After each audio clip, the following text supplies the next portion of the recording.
আসসালামু আলাইকুম, কেমন আছেন আপনারা? আশা করি সকলেই ভালো আছেন। আজকে আমরা আলোচনা করব 3D ইফেক্ট অ্যানিমেশন নিয়ে। আমরা এমএস ওয়ার্ডের কাজ সচরাচর করি। আমরা যে কোনো আর্টিকেল বা যে কোনো একটা গল্প যখন লিখতে যাই, আমাদের অনেক 3D ইমেজ বা অ্যানিমেশন লাগে বা ইফেক্ট লাগে। আমরা সেই সমস্ত জিনিস কি করি, গুগল থেকে ডাউনলোড করে আনতে যাই। বাট আমরা হয়তো অনেকেই জানি না সেই জিনিসটা আমাদের এমএস ওয়ার্ডে আছে, আমরা সেখান থেকে নিয়ে আসতে পারি। এবং প্রত্যেকটা হচ্ছে ভেক্টর, মানে আপনি যতই জুম করেন না কেন একটাও ফাটবে না। আমাদের এত হাই রেজলিউশনের এরকম ইফেক্ট আমাদের এমএস ওয়ার্ডে আছে। তো কথা বলবো না, চলুন দেখে আসি আজকের ক্লাসটি।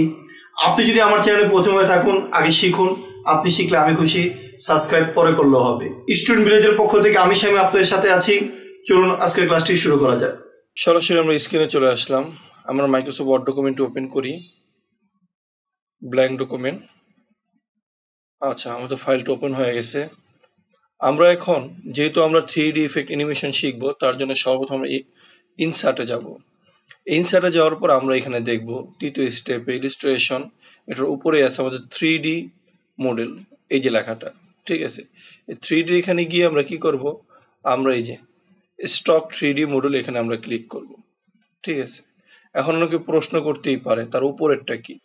আচ্ছা, তার উপরেরটা হচ্ছে যে দিস ডিভাইস, আমাদের ডিভাইসের মধ্যে যদি কোনো 3D ইমেজ থাকে বা অ্যানিমেশন থাকে, আমরা সেখানে থাকলে সেখান থেকে আমরা এটা নিয়ে আসতে পারবো। যেহেতু নাই, মূলত এখান থেকে মানে ডাউনলোড করা থাকলে সেটা এখান থেকে নিয়ে আসবো, ঠিক আছে। আমাদের ডাউনলোড নাই, আমরা মাইক্রোসফট ওয়ার্ড থেকে নিয়ে আসবো। এটা ক্যান্সেল করে দিলাম। আমরা আবার এখানে গেলাম, আমরা স্টক 3D এখানে যাব। যাওয়ার পরে এই যে আমাদের ওপেন হয়ে গেছে, ঠিক আছে। আমাদের ইচ্ছে মতো আমরা নিতে পারবো। যেমন এই যে অ্যাভাটার্স, এটার উপর আমি ক্লিক করলাম। ক্লিক করার পরে আমার যেটা ইচ্ছা, আমার যেটা পছন্দ হয়, ঠিক আছে। যেমন এই যে শার্কের মতো দেখতে এটা নিলাম, নিয়ে এটাকে ইনসার্ট করলাম এখান থেকে, ঠিক আছে। একটু সময় নেয়, অনেক সময়, আবার অনেক সময় তাড়াতাড়ি চলে আসে। এটা নিয়ে কোনো টেনশন নেওয়ার কিছু নেই।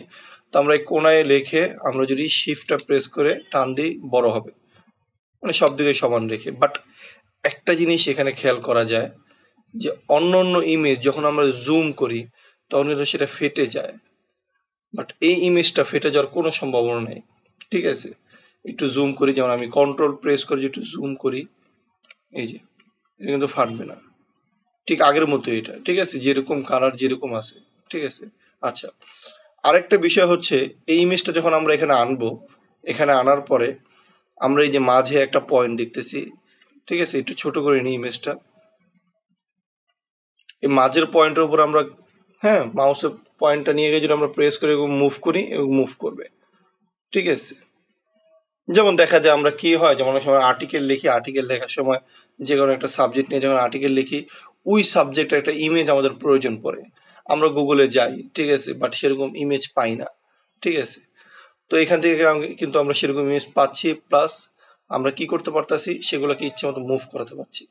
আরেকটা ইমেজ নিয়ে আসি, তার আগে দেখাই যেমন এখানে আমাদের বিভিন্ন ভিউ আছে। ইমেজটা কোন কোন ভিউতে দেখতে পারবো, এখানে গেলে একটা ভিউ আছে, এখানে গেলে আরেকটা ভিউ আছে, এখানে গেলে আরেকটা। তো বিভিন্ন স্টাইলে আমরা এখান থেকে ভিউ আমরা নিতে পারবো, ঠিক আছে। আচ্ছা, তারপরে যে এখান থেকে রিসেট, ঠিক আছে, এখান থেকে রিসেট দিলে আমাদের রিসেট হয়ে যাবে, একবারে পূর্বের ইয়াতে চলে আসবে। আচ্ছা, আমরা আবার যাই, যেমন 3D এখানে গিয়ে আমরা এখানে চলে আসবো। অনেকে প্রশ্ন করতেই পারে যে এটা এই কোনায় কেন আসলো, ঠিক আছে, আমরা তো ইনসার্টে ছিলাম। আচ্ছা, যেহেতু এটার উপর আমাদের ক্লিক করা আছে, শেপে আমরা যেরকম দেখি, যেমন বাইরে ক্লিক করি আর নাই, আমাদের ইনসার্ট থেকে নিয়ে আসতে হবে। এটার উপর ক্লিক করলে আমাদের এই যে উপরে 3D মডেল একটা ফরম্যাট চলে আসে, এখানে ক্লিক করলে কোনা একদম চলে যায়, ঠিক আছে। এখানে গিয়ে আমরা আবার এই যে এখান থেকে নিয়ে আসলাম আরেকটা, ঠিক আছে। আমরা এখন কি করি, যেমন আরেকটা নেই, যেমন যেখান থেকে বিভিন্ন ধরনের জিনিস আছে, যেমন এটা বাটারফ্লাই আমরা একটা নিলাম, এটাকে আমরা ডাবল ক্লিক করলেও চলে আসবে, ঠিক আছে। ক্লিক দিয়ে ইনসার্ট যদি করি তাহলে চলে আসবে, আর যদি ডাবল ক্লিক করি তাহলে চলে আসবে, চলে আসছে। একটু জুম করি, বড় করি,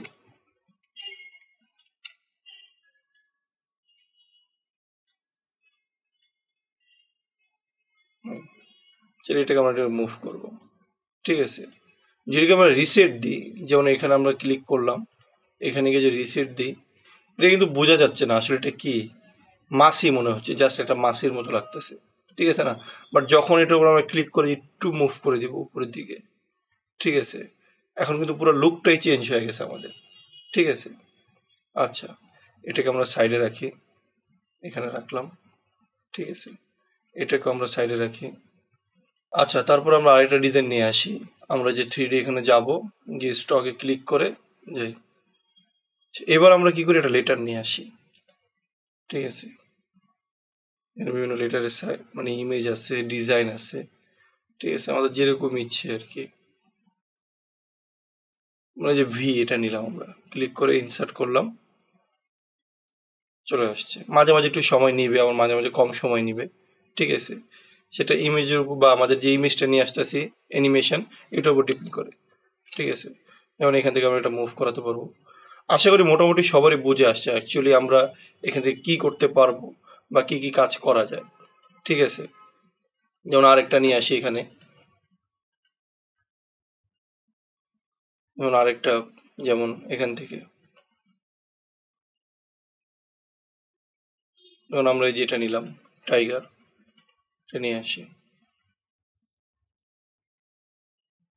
একটু সময় নিচ্ছে, মাঝে মাঝে একটু সময় নিবে। যেমন এই যে কোনায় আসছে, আচ্ছা, এটাকে আমরা একটু জুম করি, একটু বোঝা যাচ্ছে না কিন্তু এটা আসলে কিরকম লাগছে, বাট আমরা যদি একটু মুভ করি, বাট এই যে এখন কিন্তু বোঝা যাচ্ছে। একটু যদি ছোট করে দিই, বাস, ঠিক আছে। তো আশা করি মোটামুটি সকলের বুঝে আসছে আমরা কি করে এগুলো নিয়ে আসতে পারি আর কিভাবে কাজ করব, ঠিক আছে। এইভাবে করে আমরা কাজগুলো করতে পারি। আচ্ছা, আরেকটা গুরুত্বপূর্ণ বিষয়, আমরা তো এখান থেকে গিয়ে কি করলাম, যেখান থেকে গিয়ে আমরা ইচ্ছে মতো নিজের মতো করে নিয়ে আসছি, ঠিক আছে, বিভিন্ন আমরা সাইটে ঢুকে ঢুকে, তাই না? তো যদি আমাদের হঠাৎ করে মনে পড়ে যে না আমার একটা মাছির পিক দরকার, জাস্ট একটা মাছি, তখন আমি কি করব, জাস্ট এই সার্চে যাব, এখানে গিয়ে আমি সার্চে দিলাম, যেমন মাছির ইংলিশ কি, বি, যেমন এখানে বি লিখে সার্চে দিলাম, দেখি একটু সময় নিবে সার্চ করে, এই চলে আসছে, ঠিক আছে। এই যে ডাবল ক্লিক করলাম, মাছিটা চলে আসছে, একটু সময় নিবে, ঠিক আছে। মানে যে যার যেরকম পিসির কন্ডিশন বা ইন্টারনেটের উপর ডিপেন্ড করে এটা একটু সময় নেয় আর কি, ঠিক আছে। চলে আসবে, এখনই চলে আসছে আমাদের। আমরা সাইডে নিয়ে আসি, এখান থেকে একটু বড় করি, এটাকে একটু বড় করি, এটাকে একটু নিচে নামাই দিই, আচ্ছা, একটু জুম করে বড় করে দিই, এখানে একটু মুভ করি আমরা। এখন যদি দেখি প্রোডাক্টটা মানে লুক চেঞ্জ হয়ে গেছে, বাট যে কেউ দেখুক না কেন মনে হবে যে না এগুলো হয়তো সে ডিজাইন করছে বা কোনো ভালো সাইট থেকে সে নিয়ে আসছে। বাট এগুলো যে আমাদের এমএস ওয়ার্ডে বানানো না, এমএস ওয়ার্ডে যে পাওয়া যায় এটা কিন্তু আসলে কিন্তু একটা সময় আমাদের কাছে অবিশ্বাস্য ছিল, ঠিক আছে। তো যাই হোক, আশা করি সবারই বুঝে আসছে। তো কেমন লাগলো বন্ধুরা আজকের ক্লাসটি? আশা করি সকলেরই ভালো লেগেছে।